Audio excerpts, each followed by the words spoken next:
गाय को हिंदू संस्कृति में सबसे पवित्र माना जाता है और इसे माता का दर्जा दिया गया है। ग्रामीण इलाकों में पहली रोटी गाय की बनाई जाती है।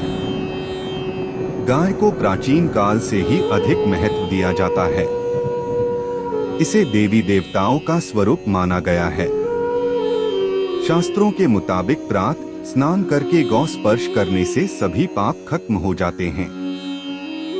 वेदों में गाय को बहुत अधिक महत्व दिया गया है। वेदों के मुताबिक गाय में देवताओं का निवास होता है।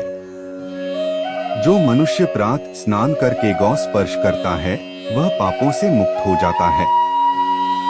संसार के सबसे प्राचीन ग्रंथ वेद हैं और वेदों में भी गाय की महत्ता और उसके अंग प्रत्यंग में दिव्य शक्तियां होने का वर्णन मिलता है। गाय के गोबर में लक्ष्मी, गोमूत्र में भवानी, चरणों के अग्रभाग में आकाशचारी देवता, रंभाने की आवाज में प्रजापति और थनों में समुद्र प्रतिष्ठित हैं। मान्यता है कि गौ के पैरों में लगी हुई मिट्टी का तिलक करने से तीर्थ स्नान का पुण्य मिलता है। यानी सनातन धर्म में गौ को दूध देने वाला एक निरा पशु न मानकर सदा से ही उसे देवताओं की प्रतिनिधि माना गया है। गाय के अंगों में देवी देवताओं का निवास। आइए आज जानते हैं कि गाय के किस अंग में कौन से देवता का निवास होता है। पद्म पुराण के अनुसार गाय के मुख में चारों वेदों का निवास है।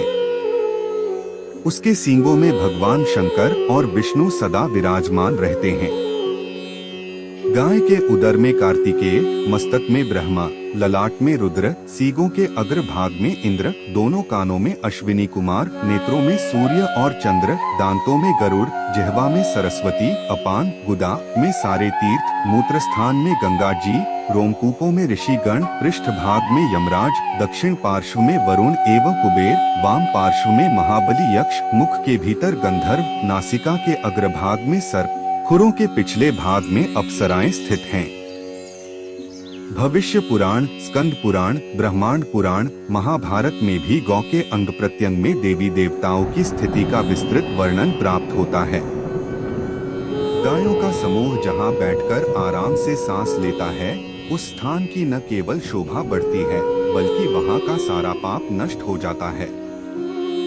तीर्थों में स्नान दान करने से, ब्राह्मणों को भोजन कराने से, व्रत उपवास और जप तप और हवन यज्ञ करने से जो पुण्य मिलता है, वही पुण्य गौ को चारा या हरी घास खिलाने से प्राप्त हो जाता है।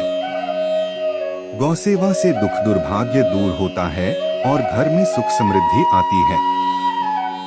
जो मनुष्य गौ की श्रद्धा पूर्वक पूजा सेवा करते हैं, देवता उस पर सदैव प्रसन्न रहते हैं। जिस घर में भोजन करने से पूर्व गौग्रास निकाला जाता है, उस परिवार में अन्नधन की कभी कमी नहीं होती है।